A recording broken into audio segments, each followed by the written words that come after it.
రాష్ట్రాల ఎన్నికలు బీజేపీ కాంగ్రెస్ కు సెమీఫైనల్. వచ్చే ఏడాది జరిగే లోక్సభ ఎన్నికలకు అసెంబ్లీ ఎలక్షన్స్ ని గేమ్ చేంజర్ గా భావిస్తున్నాయి.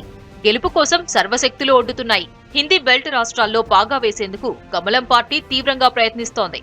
అటు ఇండియా కూటమి కూడా ఇప్పుడు కాకపోతే ఇంకెప్పుడు అనే రీతిలో ఫైటింగ్ చేస్తోంది. ఓటర్లను ఆకర్షించేందుకు ఉచితాల హామీలతో పోటీ పడుతున్నాయి.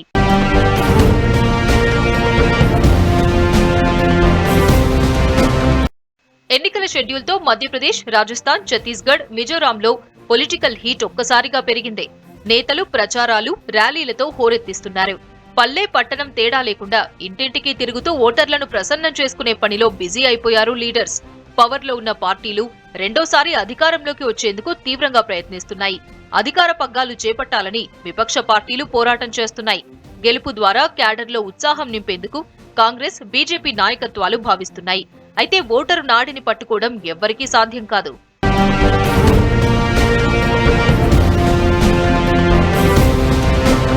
రాజస్థాన్లో త్రిముఖ పోరు కన్ఫర్మ్. అధికారంలో ఉన్న కాంగ్రెస్ రెండోసారి పవర్లోకి రావాలని తహతహలాడుతోంది. ఈసారి ఎలాగైనా గెలిచి తీరాలని బీజేపీ బిగ్ ప్లాన్ వేసింది. అందరికంటే ముందుగానే 41 మంది అభ్యర్థులతో ఫస్ట్ లిస్ట్ రిలీజ్ చేసింది. మరోవైపు ఆప్ కూడా రంగంలోకి దిగుతోంది. అయితే కాంగ్రెస్, బీజేపీ మధ్యనే ప్రధాన పోరు ఉండే ఛాన్స్ ఉంది.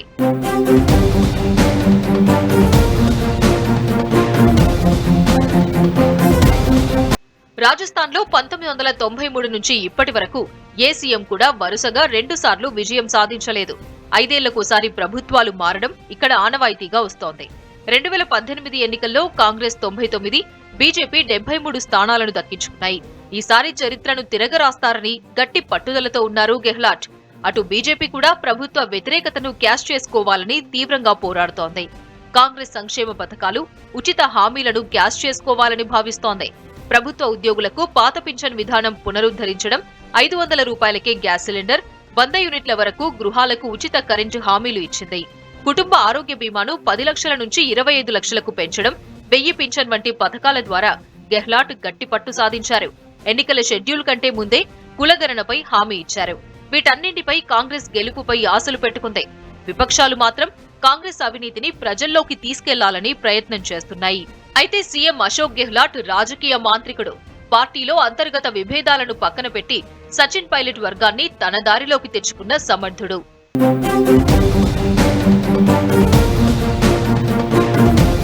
2013లో బీజేపీ 163 సీట్లు గెలుచుకుని అధికారాన్ని దక్కించుకుంది. కాంగ్రెస్ 21 సీట్లకే పరిమితమైంది. ఇండిపెండెన్స్ 16 సెగ్మెంట్స్ లో విజయం సాధించారు. 2019 లోక్సభ ఎన్నికల్లో 25కి గాను 24 స్థానాల్లో విజయం సాధించింది బీజేపీ. ఇప్పుడు అసెంబ్లీ ఎన్నికల్లోనూ గెలుపే లక్ష్యంగా పోరాటం చేస్తోంది. రాష్ట్రాన్ని 7 జోన్లుగా విభజించి ఇతర రాష్ట్రాల ముఖ్య నేతలను ఇన్ఛార్జీలుగా నియమించింది. ఈసారి మళ్లీ అదే రిజల్ట్ రిపీట్ చేయాలని భావిస్తున్నారు కమలనాథులు. మాజీ డిప్యూటీ సీఎం వసుంధరా రాజేను సీఎం క్యాండిడేట్ గా అనౌన్స్ చేయలేదు. రాష్ట్రంలో శాంతి భద్రతలు, అవినీతి, మహిళల భద్రతపై కాంగ్రెస్ కు వ్యతిరేకంగా పోరాటం చేస్తోంది బీజేపీ. గ్రామీణ ప్రాంతాల్లో చొచ్చుకుని వెళ్తున్నారు. మహిళలపై నేరాలు, ప్రశ్నాపత్రాల లీకేజ్ కేసులు, కాంగ్రెస్ లోని విభేదాలు తమకు కలిసి వస్తాయని బీజేపీ భావిస్తోంది. కానీ మాజీ సీఎం వసుంధరా రాజే, కేంద్ర మంత్రి గజేంద్ర సింగ్ షెకావత్, లోక్సభ స్పీకర్ ఓం బిర్లాల వర్గాలు ఆ పార్టీకి ఇబ్బందికరంగా మారాయి. कांग्रेसी कभी चाहते ही नहीं थे कि महिलाओं को 33% आरक्षण मिले। आज भी अगर ये नारी शक्ति बंधन अधिनियम के समर्थन में आए हैं तो मन से नहीं आए, बल्कि ये आप सभी बहनों के दबाव के परिणाम। इसलिए राजस्थान की बहनों को, देश की बहनों को बहुत सतर्क रहना है।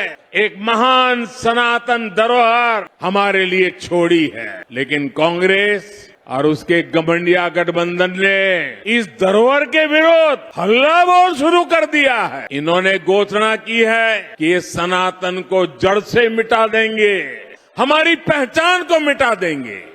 कुछ वोटों के लिए तुष्टीकरण की पराकाष्ठा को राजस्थान का समाज अच्छे से समझ रहा है और मैं जानता हूं राजस्थान चुनाव में ही नहीं बल्कि आने वाले हर चुनाव में गठबंधन गठबंधन को इसका नुकसान उठाना ही पड़ेगा। రాజకీయాల్లో సుదీర్ఘ అనుభవం ఉన్న 72 ఏళ్ల గెహ్లాట్ 4సారి సీఎం అయి చరిత్ర సృష్టించాలని ఆశపడుతున్నారు. అందుకోసం అవిశ్రాంతంగా పనిచేస్తున్నారు. 5 ఏళ్ల నుంచి సచిన్ పైలట్ వర్గం నుంచి పోటీ ఎదురవుతున్నా వాటన్నింటినీ పటాపంచలు చేసి తట్టుకొని నిలబడి రాజకీయ పరాక్రమాన్ని ప్రదర్శించారు గెహ్లాట్. మధ్యప్రదేశ్లో బీజేపీ కాంగ్రెస్ మధ్య నెక్ టు నెక్ పోటీ ఉంటుందని అంచనా వేస్తున్నారు ఎక్స్పర్ట్స్. మాజీ సీఎం కమల్నాథ్ కమలం పార్టీకి గట్టి పోటీ ఇస్తున్నారు. రాష్ట్రంలో మొత్తం 230 స్థానాలకు నవంబర్ 17న ఒకేసారి ఎన్నికలు నిర్వహించనున్నారు. డిసెంబర్ 3న ఎన్నికల ఫలితాలు విడుదల కానున్నాయి. నామినేషన్ల ప్రక్రియ ఈ నెల 21న ప్రారంభం కానుంది. నామినేషన్లకు లాస్ట్ డేట్ అక్టోబర్ 10, పరిశీలన 31, ఉపసంహరణ నవంబర్ 2గా నిర్ణయించారు. ఇక్కడ కూడా ఆపు బరిలోకి దిగుతోంది. అయితే 18 ఏళ్లుగా అధికారంలో ఉన్న బీజేపీ అనేక సవాళ్లను ఎదుర్కొంటోంది. ఎంపీలో అధికారం దక్కించుకునేందుకు కేంద్ర నాయకత్వం ఫుల్ ఫోకస్ చేసింది. 3 కేంద్ర మంత్రులతో సహా 7 ఎంపీలను రంగంలోకి దింపింది. సీఎం కుర్చీ కోసం పలువురు పోటీ పడుతున్నారు. ఇప్పటి వరకు ఎవ్వరినీ సీఎం అభ్యర్థిగా ప్రకటించలేదు బీజేపీ అధిష్టానం.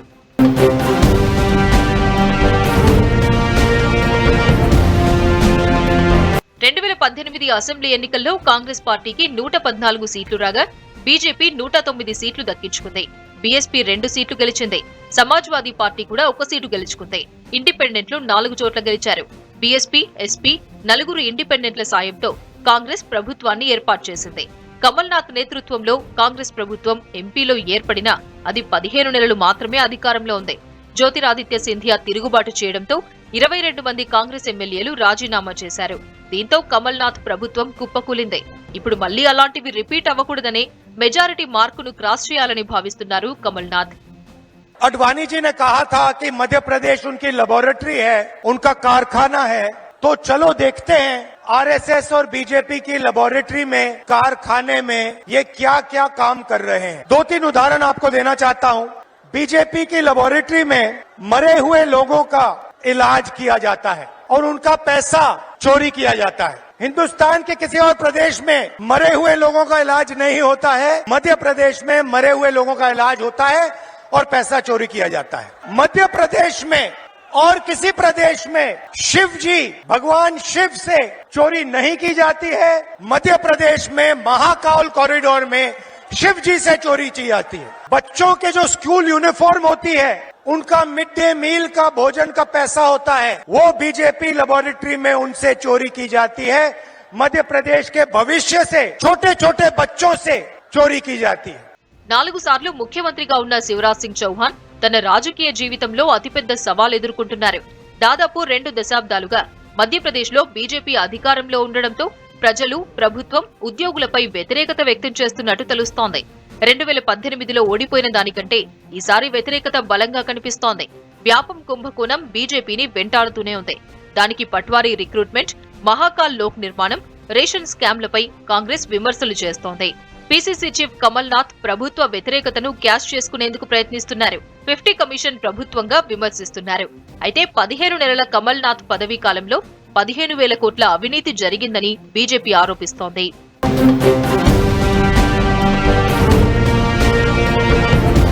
ఇక మధ్యప్రదేశ్లో 47 సెగ్మెంట్స్ పై గిరిజనుల ఎఫెక్ట్ ఉంటుంది.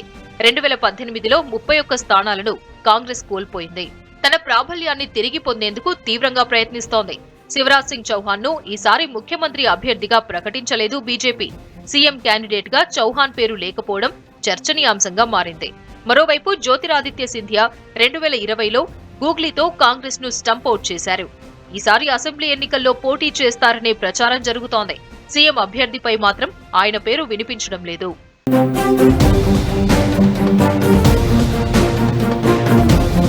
బీజేపీ సెకండ్ లిస్ట్ లో కేంద్ర మంత్రి నరేంద్ర సింగ్ తోమర్, ప్రహ్లాద్ పటేల్, కైలాష్ విజయవర్గీయ వంటి సీనియర్ నేతల పేర్లు ఉన్నాయి. వైల్డ్ కార్డ్ ఎంట్రీతో రాష్ట్ర పోరులో నిలిచారు కేంద్ర మంత్రి నరేంద్ర సింగ్ తోమర్. ఆయనను పార్టీ ఎందుకు రంగంలోకి దింపిందనే విషయంపై సస్పెన్స్. అయితే అందరూ సీఎం పదవి పోటీదారులే అనే ప్రశ్నలు తలెత్తుతున్నాయి.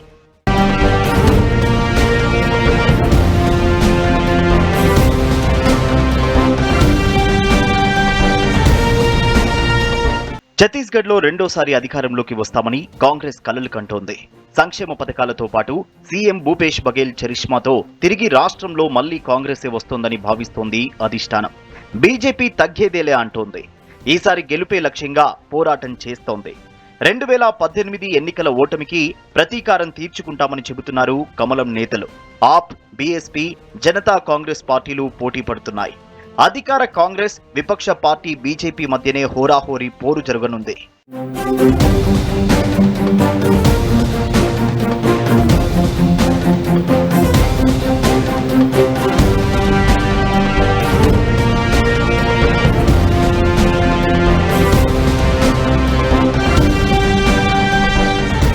రాష్ట్రంలో 90 అసెంబ్లీ స్థానాలకు పోలింగ్ 2 దశల్లో జరగనుంది.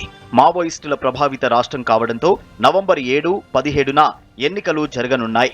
రిజల్ట్స్ డిసెంబర్ 3న వస్తుంది. 2018 ఎన్నికల్లో కాంగ్రెస్ 68 సీట్లు గెలుచుకుని 15 ఏళ్ల తర్వాత బీజేపీని గద్దెదించింది. కాషాయ పార్టీ 15 సీట్లకే పరిమితమైంది. అజిత్ జోగికి చెందిన జనతా కాంగ్రెస్ ఛత్తీస్గఢ్, బహుజన్ సమాజ్ పార్టీ 7 సీట్లను దక్కించుకున్నాయి. ఈసారి ఎన్నికలను అన్ని పార్టీలు ప్రతిష్టాత్మకంగా తీసుకున్నాయి.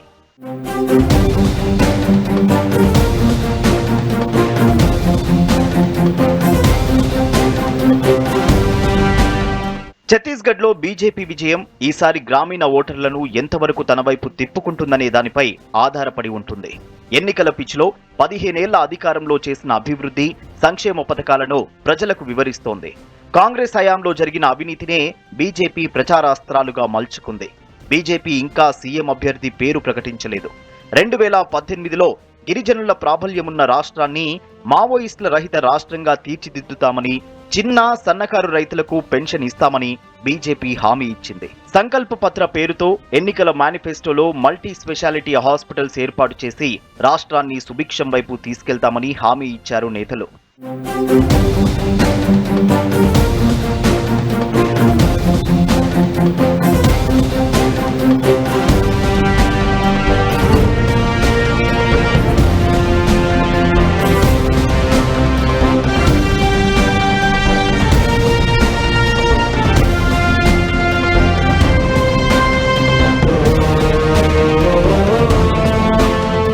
కాంగ్రెస్ తన సొంత బ్రాండ్ సాఫ్ట్ హిందుత్వంతో ఓటర్లను ఒప్పించాలని కాంగ్రెస్ భావిస్తోంది.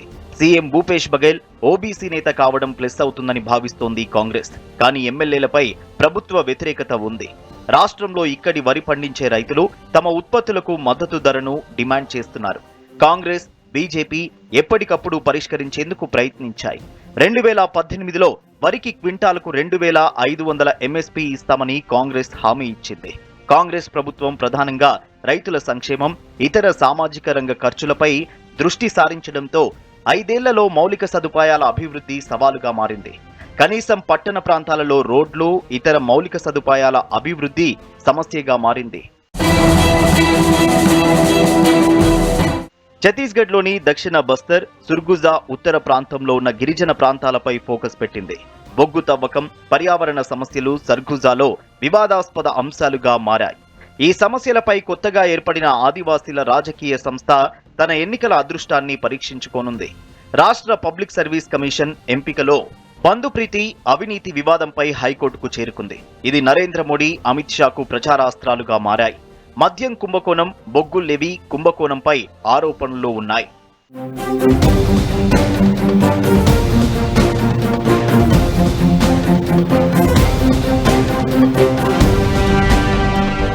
రెండోసారి పదవీ బాధ్యతలు చేపట్టాలని ఆరాటపడుతున్న భూపేష్ బఘేల్ కాంగ్రెస్లోని సవాళ్లను, ప్రతిపక్షాల దాడులను అధిగమించాల్సి ఉంది. రైతులు, పేదల అనుకూల విధానాల బలం, శక్తివంతమైన బీజేపీని ధైర్యంగా ఎదుర్కోవాల్సి ఉంటుంది. కాంగ్రెస్ ను విజయ తీరాలకు చేర్చాలనే క్రమంలో ఆయన ఓటర్లను ఏ మేరకు ఆకట్టుకుంటారనేది తెలియాల్సి ఉంది.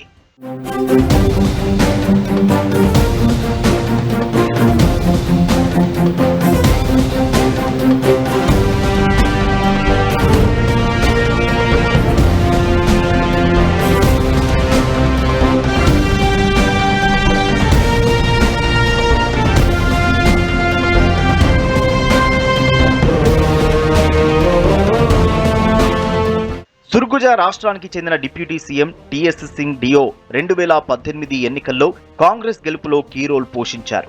రెండోసారి రాష్ట్రంలో హస్తం పార్టీ అధికారంలోకి వస్తే డియో మళ్లీ ఫోకస్ అవ్వడం ఖాయం.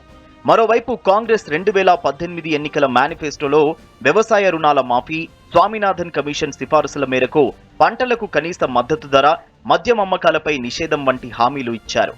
గృహ వినియోగదారులకు విద్యుత్ బిల్లులను సగానికి తగ్గించడం, పట్టణ, గ్రామీణ కుటుంబాలకు వరుసగా ఇల్లు, భూమిని అందజేస్తామని కూడా మేనిఫెస్టో హామీ ఇచ్చింది.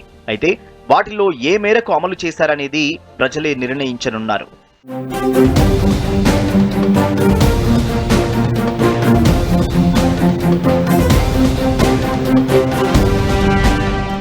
ఇక మిజోరాం అసెంబ్లీ ఎన్నికలు ఒకే దశలో జరగనున్నాయి. మొత్తం 40 స్థానాలకు నవంబర్ 7న పోలింగ్ జరగనుంది. డిసెంబర్ 3న ఓట్ల లెక్కింపు జరుగుతుంది. ఈసారి కూడా అధికారం నిలబెట్టుకునేందుకు సీఎం తీవ్రంగా ట్రై చేస్తున్నారు. ఇక కాంగ్రెస్ కొత్త రాష్ట్ర అధ్యక్షుడిపై ఫోకస్ పెట్టింది. అయితే అధికార మిజో నేషనల్ ఫ్రంట్ కు జోరాం పీపుల్స్ మూవ్మెంట్ గట్టి పోటీ ఉండనుంది. సీఎం జోరంతంగా 1998, 2003, 2018లో గెలిచారు. మయన్మార్, బంగ్లాదేశ్ నుంచి వచ్చిన శరణార్థులకు స్వాగతం పలకడమే కాదు, వారికి ఆశ్రయం కల్పించారు కూడా.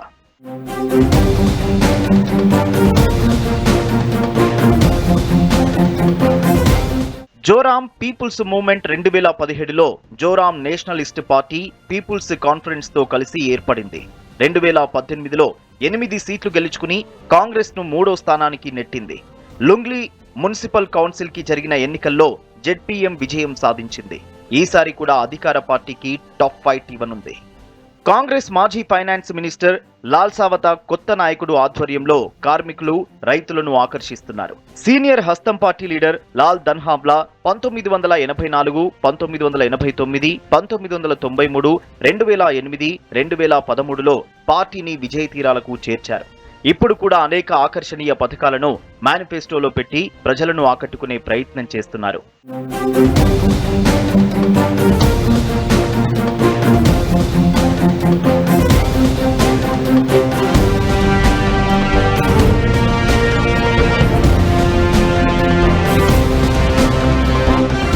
మాజీ సీఎం లాల్ ధన్హాబ్లా ప్రస్తుత ముఖ్యమంత్రి జోరంతంగాపై అవినీతి కేసులు ఉన్నప్పటికీ కోర్టులు క్లీన్ చిట్ ఇచ్చాయి. కానీ ప్రజలకు అంత నమ్మకం లేదు. దీన్ని జెడ్పీఎం సద్వినియోగం చేసుకునే అవకాశం ఉంది. 1986లో మిజోరాం ఏర్పడినప్పటి నుంచి ప్రభుత్వం, ఎంఎన్ఎఫ్, కాంగ్రెస్ మధ్య ఊగిసలాడింది. 2018 ఎన్నికల్లో ఎంఎన్ఎఫ్ కు 27, Congress 5, Zoram people's movement 8, BJP 1 స్థానాన్ని దక్కించుకుంది. 38.4% ఓట్లను గెలుచుకున్న తర్వాత జోరంతంగా సీఎంగా బాధ్యతలు స్వీకరించారు. 1998 నుండి 2008 వరకు వరుసగా 2 ఎంఎన్ఎఫ్ ప్రభుత్వాలకు నాయకత్వం వహించారు. అయితే లాల్ ధన్హాబ్లా నేతృత్వంలోని కాంగ్రెస్ 2 సార్లు అధికారంలోకి వచ్చింది. 1998 నుంచి అధికారంలో ఉన్న ఎంఎన్ఎఫ్ ని 2008లో కాంగ్రెస్ 32 సీట్లు గెలుచుకుని ఓడించింది. 5 ఏళ్ల తర్వాత కాంగ్రెస్ 34 సీట్లు గెలుచుకోగా ఎంఎన్ఎఫ్ కేవలం 5 సీట్లు మాత్రమే గెలుచుకుంది.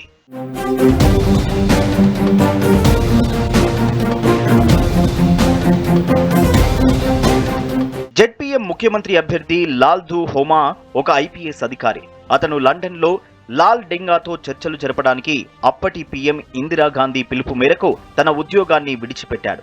ఆ తర్వాత కాంగ్రెస్ నాయకుడు మిజో పీసీసీ నేతలతో విభేదించి పార్టీ విప్ను ధిక్కరించినందుకు అనర్హుడయ్యాడు. కాంగ్రెస్ రాష్ట్ర పీసీసీ అధ్యక్షులు లాల్సావత క్లీన్ ఇమేజ్ ని కలిగి ఉన్నారు. రాష్ట్ర ఉత్తమ ఆర్థిక మంత్రులలో ఒకరిగా ప్రశంసలు అందుకున్నారు. ప్రజాధనం తన చేతుల్లో భద్రంగా ఉందని, రాష్ట్ర ఆర్థిక పరిస్థితిని మెరుగుపరిచేందుకు ఆయనే బెస్ట్ అని కాంగ్రెస్ చెబుతోంది.